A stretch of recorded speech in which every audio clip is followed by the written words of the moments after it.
સ્વાગત છે। પાદરા તાલુકાના ચોકારી ગામ ખાતે ક્ષત્રિય ધર્મ રથનું ક્ષત્રિય સમાજ દ્વારા સ્વાગત કરવામાં આવ્યું। પાદરા તાલુકાના ચોકારી ગામે ક્ષત્રિય ધર્મ રથનું ચોકારી ગામમાં ક્ષત્રિય સમાજના લોકો દ્વારા સ્વાગત કરવામાં આવ્યું અને મોટી સંખ્યામાં લોકો ઉપસ્થિત રહ્યા હતા।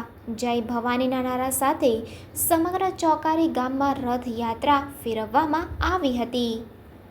रिपोर्टर चिमन कटारिया साथ ही कैमरामैन निरंजन भट्ट। जय भवानी जय भवानी जय भवानी जय भवानी। आज रोज ચોકારી ગામે ક્ષત્રિય ધર્મરથ આવેલો ગામના યુવાનોએ ખૂબ ઉમળકાભેર રથનું સ્વાગત કરેલું। જ્યારે અસ્મિતાની વાત આવે ત્યારે નારી અસ્મિતાની વાત આવે ત્યારે અમારા ક્ષત્રિય સમાજનું આખું સંમેલન આખા ગુજરાતમાં અને ભારતમાં ઠેર ઠેર યોજાય છે અને એના અનુસંધાને અમારા ગામની અંદર રથ આવેલો અમે ખૂબ ઉમળકાભેર એનું સ્વાગત કર્યું।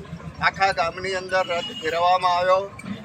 ગામના તમામ લોકોએ સાથ સહકાર આપી અને અસ્મિતા સંમેલનને ટેકો જાહેર કરેલો છે। એ બદલ ખૂબ ખૂબ ધન્યવાદ। જય ભવાની જય ભવાની જય ભવાની। સમાચારોની ઝડપી અપડેટ માટે હમણાં જ જન અર્પણ ન્યૂઝ ચેનલને લાઇક, શેર અને સબસ્ક્રાઇબ કરો।